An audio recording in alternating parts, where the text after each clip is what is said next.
we will discuss about the next topic. देखिए हम लोग शीट के बारे में स्टडी कर रहे थे कल, तो उसी शीट से रिलेटेड एक दो क्वेश्चंस को देखते हैं। इलेक्ट्रिक फ्लक्स के एक दो क्वेश्चन देखते हैं। देखिए सबसे पहली बात, हमारे पास दो शीट्स हैं जो यूनिफॉर्मली चार्ज हैं और उन दोनों को एक दूसरे के आमने सामने रखा गया, मतलब कि पैरेलल रखा गया। तो नेक्स्ट टॉपिक स्टडी करते हैं, electric field due to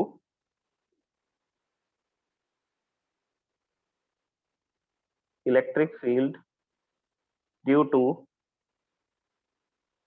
two thin uniformly charged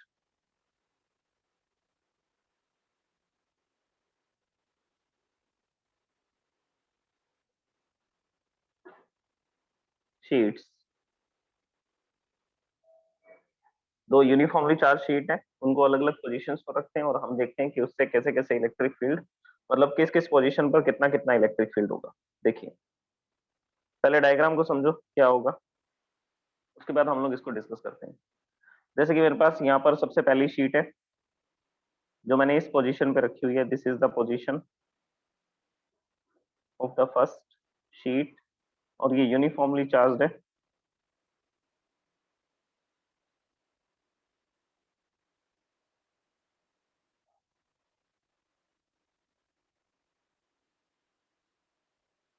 ये यूनिफॉर्मली चार्ज शीट है और इसमें क्या करना है, इसमें आपको इलेक्ट्रिक फील्ड बताना है डिफरेंट डिफरेंट लोकेशंस पे। वो लोकेशंस मैं आपको बता देता हूँ कौन कौन सी होंगी।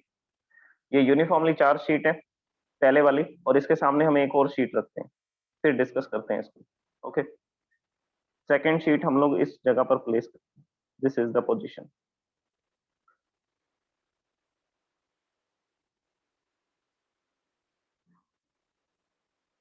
ये सेकेंड शीट की पोजीशन है।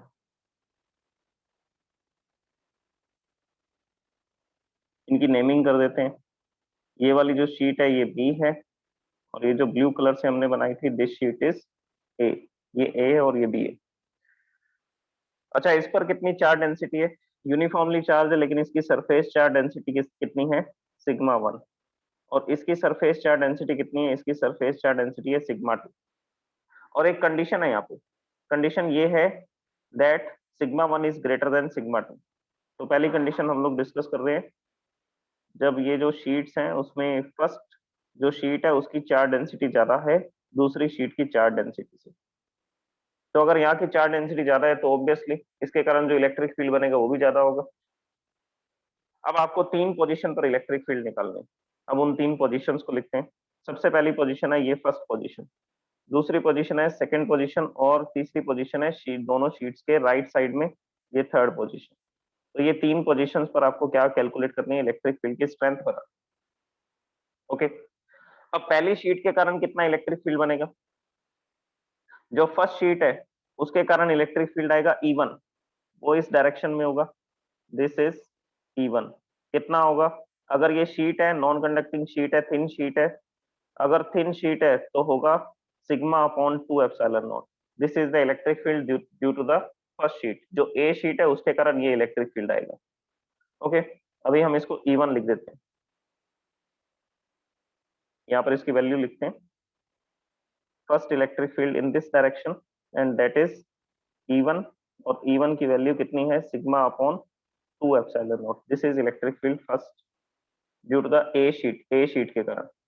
और इसी तरह से जो दूसरी शीट है इस तरफ, वो भी क्या करेगी? अगर मैं यहाँ पे टेस्ट चार्ज पर रखूंगा, अगर मैं यहाँ पे टेस्ट चार्ज पर रखूंगा तो वो दूसरी शीट के कारण भी इधर ही फोर्स एक्सपीरियंस करेगा। तो बेसिकली आपको करना क्या है इसमें, दूसरी शीट के कारण जो इलेक्ट्रिक फील्ड आएगा वो भी इसी डायरेक्शन में आएगा, इन दिस डायरेक्शन।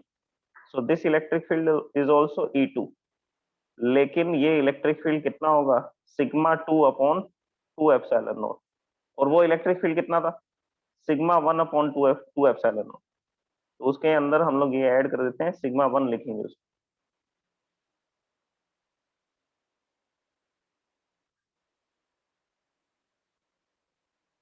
ओके, इसको करेक्ट करते हैं।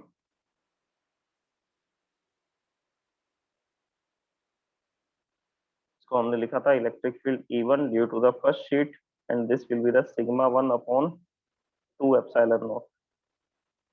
Sigma 1/2 epsilon not.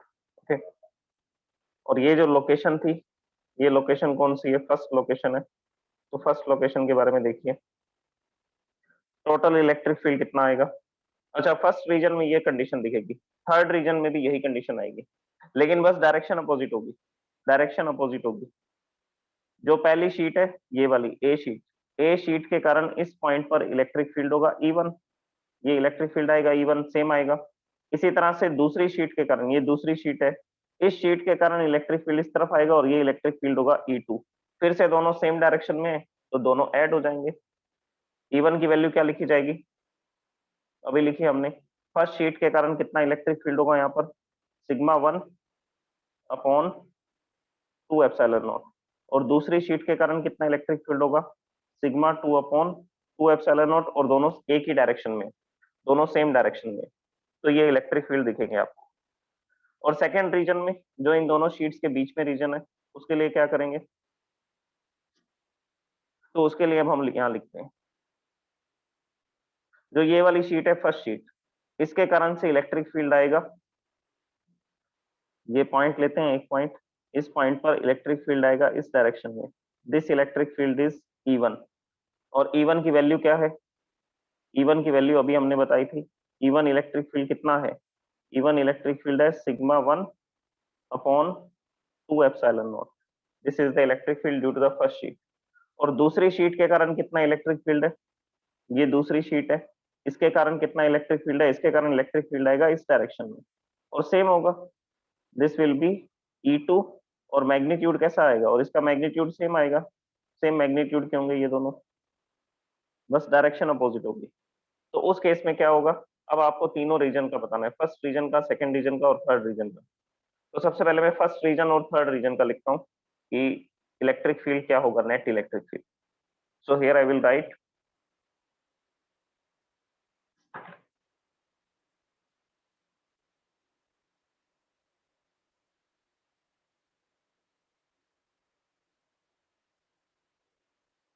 In region first and third, first और थर्ड रीजन में, फर्स्ट और थर्ड रीजन में अगर आप नेट इलेक्ट्रिक फील्ड निकालोगे तो वो कैसे आएगा?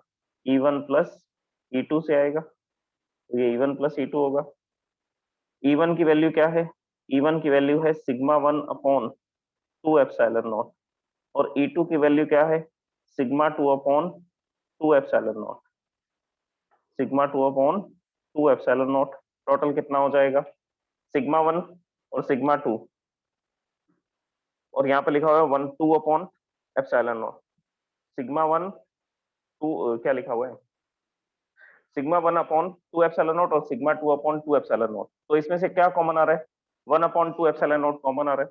अगर 1/2 एप्सिलॉन नॉट कॉमन आ रहा है तो नेक्स्ट स्टेटमेंट देखिए क्या होगी, 1/2 एप्सिलॉन नॉट ये कॉमन आ गया, and the answer will be sigma 1 plus sigma 2। So this is the net electric field in the first region and in the third region. First region और third region में ये electric field आएगा। Okay, देख लीजिए, ये diagram था और ये हमने डिस्कस किया अभी तक। तो फर्स्ट और थर्ड का बता दिया, अब सेकंड रीजन का बताते हैं। सेकंड रीजन में जो इलेक्ट्रिक फील्ड आएगा वो कितना आएगा? वो जीरो आएगा। सेकंड रीजन में जो इलेक्ट्रिक फील्ड आएगा वो कितना आएगा? जीरो, या जीरो नहीं आएगा?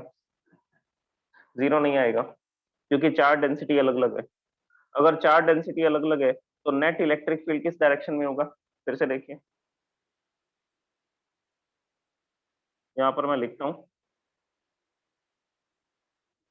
E2 इलेक्ट्रिक फील्ड के बारे में, पहले इसको इरेज करते हैं।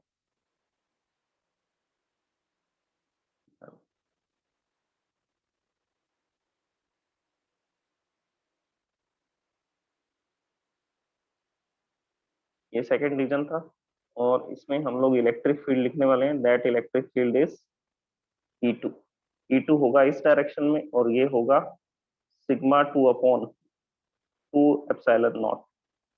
अब नेट इलेक्ट्रिक फील्ड किधर आएगा? तो आंसर है नेट इलेक्ट्रिक फील्ड आएगा इस डायरेक्शन में, इन this direction, this is the direction of net electric field. तो ये नेट इलेक्ट्रिक फील्ड की डायरेक्शन होगी, क्योंकि सिग्मा 1 जो है उसकी क्वांटिटी ज्यादा है, फर्स्ट जो शीट है उस पर सरफेस चार्ज डेंसिटी ज्यादा है, तो इस कारण से इसका इलेक्ट्रिक फील्ड स्ट्रांग होगा और E2 वाला इलेक्ट्रिक फील्ड वीक होगा। तो अब हम लोग नेट इलेक्ट्रिक फील्ड निकालते हैं सेकेंड रीजन में। So here I will write in the region second. Second region में देखिए आपको यहाँ पे लिखना होगा net electric field. Strong electric field कौन सा है, E1, और वीक कौन सा है, E2। तो E1 की वैल्यू पुट करेंगे sigma 1 upon 2 epsilon not. Surface charge density ज्यादा है, सिग्मा 1 ज्यादा है, तो सिग्मा 1 की वैल्यू ज्यादा आएगी, और लिखेंगे सिग्मा 2 अपॉन 2 एप्सिलॉन नॉट।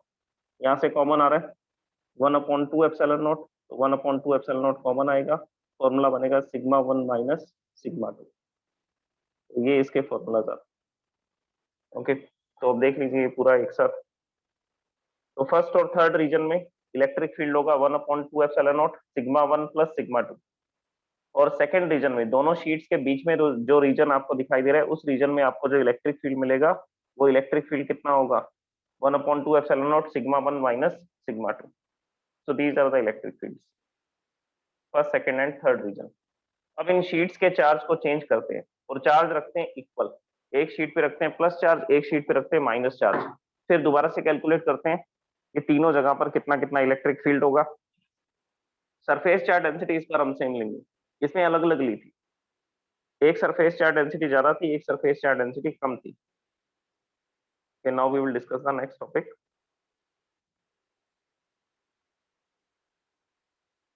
इसका सेकंड केस डिस्कस कर रहे हैं। सेकंड केस में हम लोग शीट्स बनाते हैं पहले तो, और शीट्स के ऊपर चार्ज दिखाते हैं और 3 रीजन दिखाते हैं।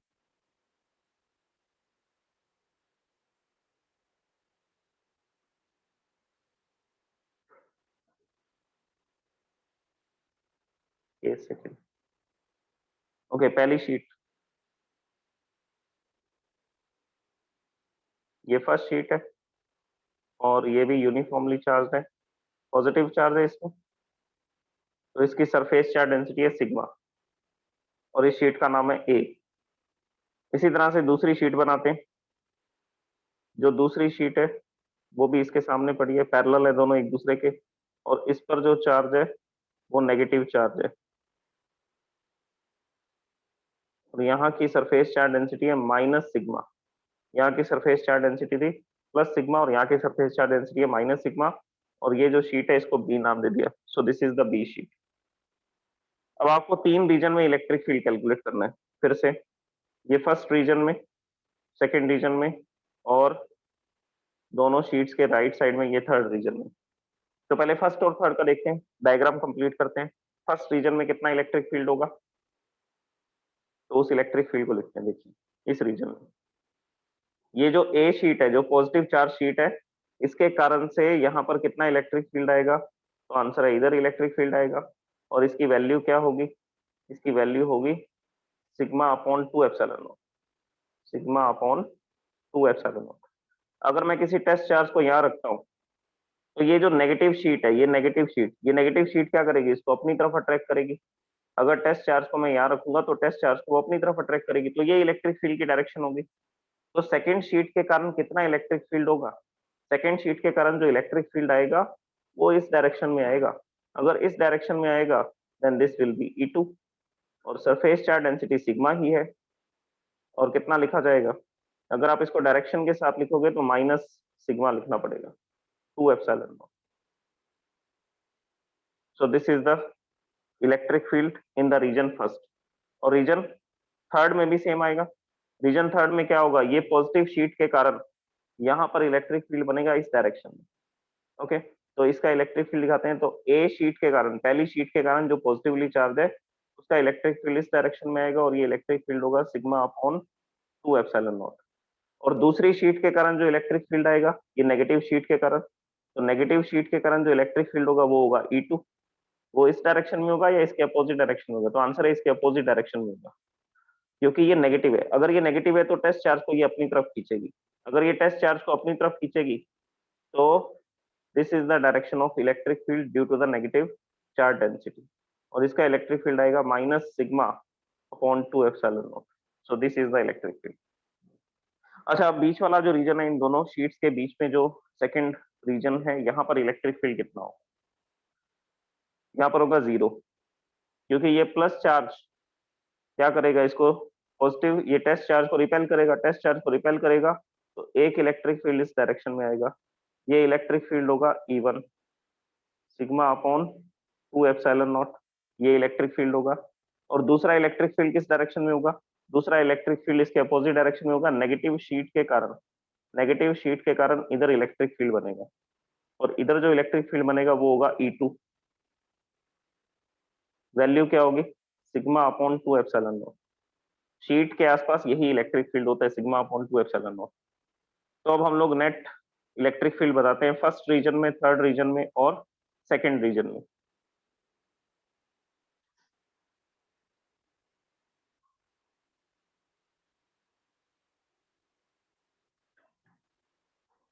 देखो जो बीच वाला रीजन है उसमें क्या करेक्शन करते हैं, उसमें हम लोग करेक्शन करते हैं कि हमें यहाँ पर क्या रख करके देखना है। यहाँ पे रख करके देखना है पॉजिटिव टेस्ट चार्ज। तो चलिए पॉजिटिव टेस्ट चार्ज को रखते हैं। अगर मैं पॉजिटिव टेस्ट चार्ज रखूंगा तो क्या होगा, ये टेस्ट चार्ज मैंने यहाँ रखा, तो ये प्लस इसको रिपेल करेगा इसी डायरेक्शन में, ये माइनस भी इसको इसी डायरेक्शन में अट्रैक्ट करेगा, तो दोनों इलेक्ट्रिक फील्ड एक ही डायरेक्शन में आएंगे। दोनों इलेक्ट्रिक फील्ड एक ही डायरेक्शन में आएंगे। फिर से देखिए, ये जो पॉजिटिव शीट है इसके कारण इलेक्ट्रिक फील्ड आएगा इस डायरेक्शन में, और ये जो इलेक्ट्रिक फील्ड होगा इसकी वैल्यू मैं लिखता हूँ, this value is E1 and sigma upon 2 epsilon naught. Okay, और दूसरा जो नेगेटिव चार्ज है वो भी इसको इधर ही अट्रैक्ट करेगा, वो भी इसको इधर ही अट्रैक्ट करेगा, तो इलेक्ट्रिक फील्ड आएगा sigma upon 2 epsilon not in the same direction. ये भी सेम डायरेक्शन में आएगा। Now this is the complete diagram. अब फर्स्ट रीजन, सेकंड रीजन और थर्ड रीजन में कैलकुलेट करते हैं। देखो फर्स्ट और थर्ड का तो सेम दिखता है, एक इलेक्ट्रिक फील्ड एक डायरेक्शन में तो दूसरा दूसरी डायरेक्शन में, तो यहाँ पर तो नेट इलेक्ट्रिक फील्ड जीरो आएगा, फर्स्ट और थर्ड रीजन में जीरो आना चाहिए। ओके, तो यहाँ लिखते हैं हम लोग in region first and third. First और थर्ड रीजन में लिखेंगे E is equal to E1 plus E2। Value put करेंगे, E1 की वैल्यू है सिग्मा अपॉन 2 एप्सिलॉन नॉट, और E2 की वैल्यू क्या आ रही है, minus sigma upon 2 epsilon naught. Direction opposite आ रही है हर बार दोनों केसेस में। तो इसको सॉल्व करोगे तो नेट इलेक्ट्रिक फील्ड कितना मिलेगा फर्स्ट और थर्ड रीजन में, फर्स्ट और थर्ड रीजन में इलेक्ट्रिक फील्ड होगा 0। अब सेकंड रीजन की बात करते हैं।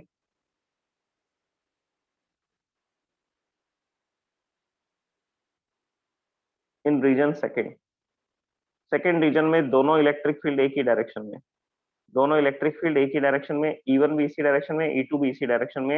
ये सेकंड रीजन की बात करते हैं। तो यहाँ पर टोटल इलेक्ट्रिक फील्ड निकालते हैं। देखिए अगर दोनों एक ही डायरेक्शन में है तो दोनों की डायरेक्शन प्लस होगी, so net electric field will be E1 plus E2। तो इस केस के लिए हमने लिखा था सिग्मा अपॉन 2 एप्सिलॉन नॉट। ये प्लस डायरेक्शन में था, तो दूसरा भी कौन सी डायरेक्शन में था, दूसरा भी प्लस डायरेक्शन में ही था। तो नेट इलेक्ट्रिक फील्ड कितना आएगा, नेट इलेक्ट्रिक फील्ड आएगा जैसे कंडक्टिंग प्लेट का आता है, सिग्मा अपॉन एप्सिलॉन नॉट।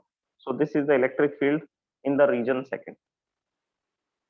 तो ये हमने स्टडी किया दो प्लेट्स के बारे में जिन पर कैसा चार्ज है, जिन जो अपोजिटिवली चार्ज है, एक पर प्लस पॉजिटिव चार्ज डेंसिटी है, एक पर नेगेटिव चार्ज डेंसिटी है, और चार्ज डेंसिटी भी सेम है। तो रीजन फर्स्ट और थर्ड में इलेक्ट्रिक फील्ड 0 होगा, और रीजन सेकंड के अंदर इलेक्ट्रिक फील्ड आएगा सिग्मा अपॉन एप्सिलॉन नॉट। अब हम लोग डिस्कस करते हैं फ्लक्स के क्वेश्चन को, कि फ्लक्स के क्या क्या क्वेश्चन हो सकते हैं। देखिए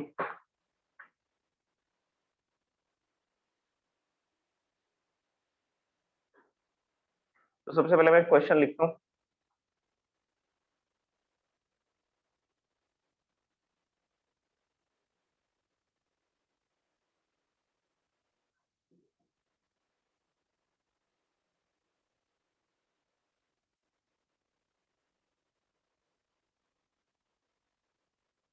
A charge Q is placed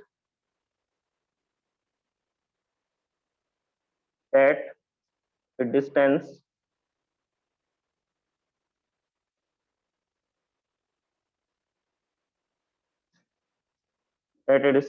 A by 2,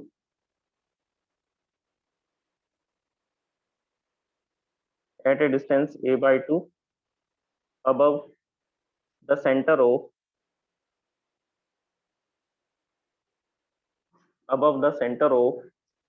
a horizontal square.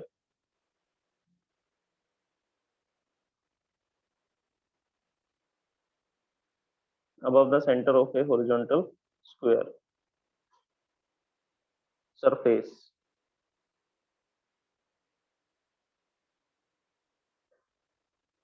Square surface of edge small a. Find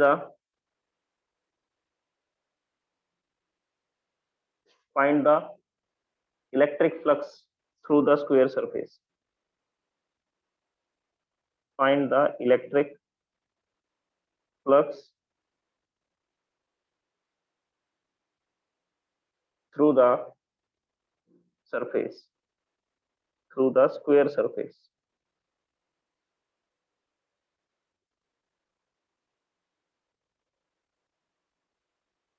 So this is the question. तो स्क्वायर सरफेस से कितना इलेक्ट्रिक फ्लक्स लिंक होगा ये बताना है। सबसे पहले इसके डायग्राम को समझिए। डायग्राम क्या होगा? आपसे बोला जा रहा है कि इसको कहाँ प्लेस किया जा रहा है।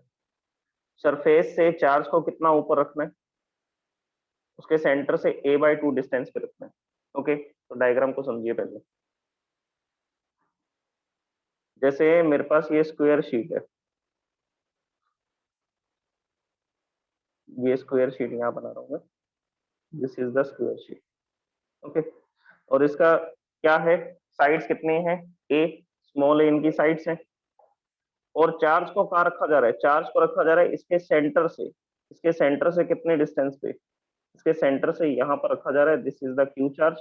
और कितने डिस्टेंस पे रखा गया है, तो आंसर है a/2 डिस्टेंस पे, a/2 डिस्टेंस पे। तो आपको ये बताना है कि इस स्क्वायर शीट से कितना फ्लक्स लिंक होगा। अब आप ये सोचो कि अगर ये चार्ज सेंटर में पड़ा है, अगर ये चार्ज a/2 डिस्टेंस पर है, अगर ये a/2 डिस्टेंस पर है, तो ये कंसीडर किया जा सकता है कि बेसिकली ये चार्ज कहाँ पर है, एक क्लोज सरफेस में है। और वो क्लोज सरफेस क्या है, एक क्यूबिकल सरफेस, जिसकी सारी साइड्स क्या होंगी, जिसकी सारी साइड्स ए होंगी। ये इसकी सारी साइड्स हैं ए। और इसके सेंटर में देखो, जो नीचे वाली शीट थी उससे कितने डिस्टेंस पर है, ये उससे a/2 डिस्टेंस पर है। तो ये क्यू चार्ज इस क्यूब के सेंटर में पड़े। अगर क्यूब के सेंटर में पड़े तो क्यूब से टोटल फ्लक्स कितना लिंक होगा, तो यहाँ लिखेंगे। देखो, अगर आपको फ्लक्स निकालना है ना गॉस थ्योरम से, तो टोटल फ्लक्स निकालने के लिए आपको क्लोज सरफेस लेना पड़ेगा। और ये शीट जो थी ना, ये और ये जो स्क्वायर था, ये क्लोज सरफेस नहीं है।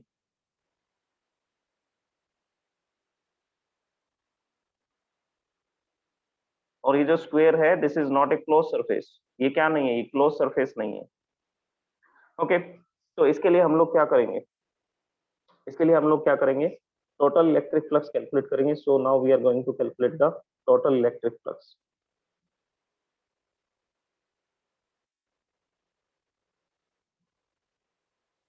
So total electric flux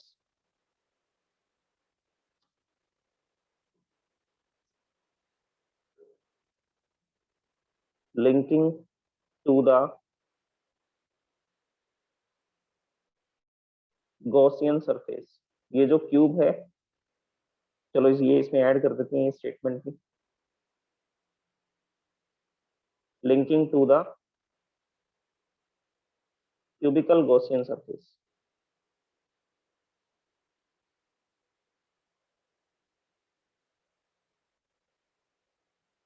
इससे कितना फ्लक्स लिंक होगा, टोटल चार्ज कितना है, टोटल चार्ज कितना है इस क्लोज सरफेस में, क्लोज सरफेस में टोटल चार्ज है क्यू।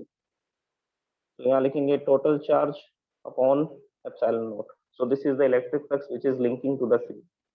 अब हमें क्यूब के लिए थोड़ी कैलकुलेट करना था, हमें तो कैलकुलेट करना था किसके लिए, जो इस स्क्वायर सरफेस के साथ लिंक होगा। कितना इलेक्ट्रिक फ्लक्स लिंक होगा इस स्क्वायर सरफेस के साथ, तो ये तो 6 सरफेसेस के साथ लिंक होगा। यहाँ से ये चार्ज है, और इस चार्ज से ये इलेक्ट्रिक फील्ड लाइंस ऐसा निकलेंगी इन ऑल डायरेक्शंस। सब डायरेक्शंस में ये इलेक्ट्रिक फील्ड लाइंस जाएंगी। और आपको किस डायरेक्शन में कैलकुलेट करना है, आपको सिर्फ ये बताना है कि इस शीट के साथ कितना फ्लक्स लिंक होगा। तो एक क्यूबिकल सरफेस के 6 फेसेस होते हैं। तो अगर आप स्क्वायर शीट के लिए निकालोगे, तो मैं यहाँ पे लिखता हूँ that electric flux that electric flux through the square surface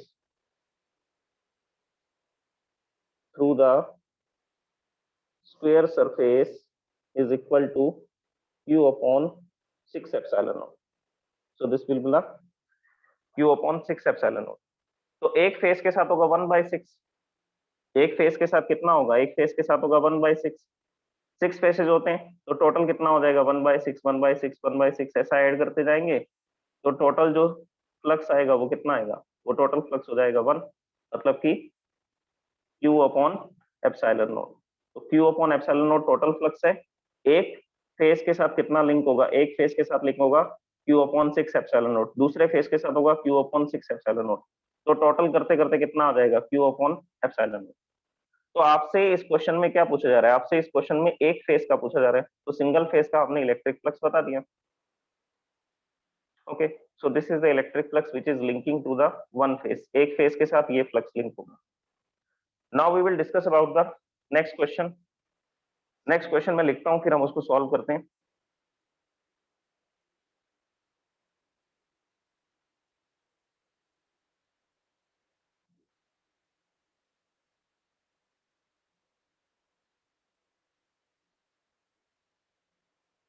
determine the electric flux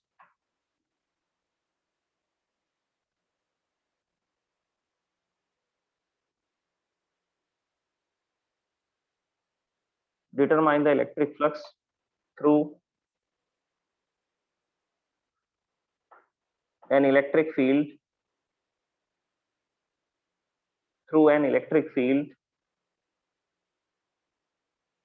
E vector is equal to,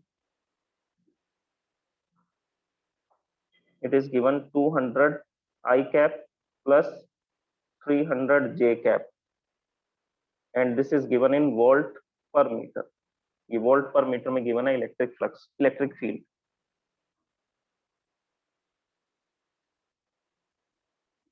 placed in area S vector, ये क्वेश्चन में S वेक्टर से लिखा गया एरिया को 5 into 10 to the power minus 3, 5 into 10 to the power minus 3 J cap, ये area दे रखा है J cap direction में मीटर स्क्वायर। ओके, आपको इलेक्ट्रिक फ्लक्स कैलकुलेट करना है। अब इलेक्ट्रिक फील्ड की तो इसने दो डायरेक्शन बता रखी है, आई कैप डायरेक्शन में भी है और जे कैप डायरेक्शन में भी है, लेकिन जो एरिया रखा गया, जो एरिया प्लेस किया गया वो सिर्फ कौन सी डायरेक्शन में प्लेस किया गया, जे कैप डायरेक्शन में प्लेस किया गया। तो हम लोग तो इलेक्ट्रिक फ्लक्स क्या करेंगे, अब ये डायरेक्शन के साथ दे रखे तो हम लोग क्या करेंगे, डायरेक्शन के साथ लिख देंगे इसको। तो देखिए इसका सोल्यूशन क्या होगा,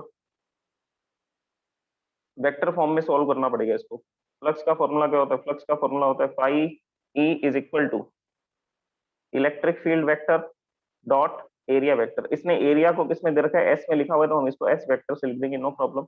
ए से लिखा होता तो ए से लिख देते।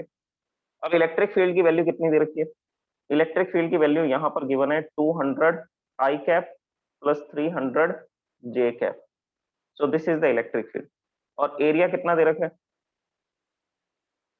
Area is given 5 into 10 to the power minus 3 and in the j cap direction।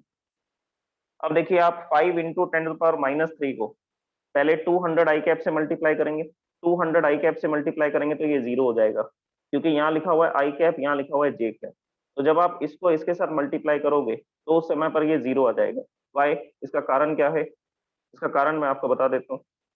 Dot product करना है इसमें, डॉट प्रोडक्ट करेंगे तो देखिए क्या होगा, आई कैप डॉट जे कैप। आई कैप का मैग्नीट्यूड क्या है 1, जे कैप का मैग्नीट्यूड क्या है 1, और इन दोनों में एंगल कितना होगा, this is the direction of I cap and this is the direction of J cap. दोनों के बीच में कितना एंगल होता है, 90 डिग्री एंगल होता है, तो यहाँ लिखा जाएगा cos 90। डॉट प्रोडक्ट है तो cos 90 आएगा, cos थीटा आएगा, cos 90 लिखोगे, cos 90 की वैल्यू होती है 0।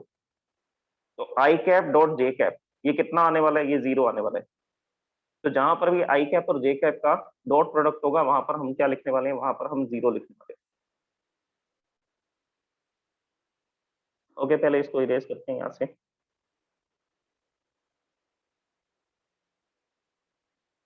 डॉट प्रोडक्ट, अब इसको मल्टीप्लाई कर रहे हैं आई कैप और जे कैप को, 200 I cap and 5 into 10 to the power minus 3, इसको मल्टीप्लाई करेंगे ये 0 आ जाएगा। 300 जे कैप एंड 5 इंटू 10⁻³ इसको मल्टीप्लाई कर सकते हैं। जे कैप एक ही डायरेक्शन में दोनों, तो 1 आ जाएगा। 300 इंटू 5 इंटू 10⁻³ इसको मल्टीप्लाई करोगे, then this will be 300 into 5 1500 1500 into 10⁻³ इसको सॉल्व करोगे आप, देन दिस विल बिकम 10⁻³ है, मतलब डिवाइड बाय 1000 आ रहा है। आप इसको ऐसा भी लिख सकते हैं, 10⁻³ को क्या लिख सकते हैं, डिवाइड बाय 1000 लिख सकते हैं। डिवाइड बाय 1000 लिखेंगे, then this will be 1.5 volt metre. This is the unit of flux, ये फ्लक्स की यूनिट है।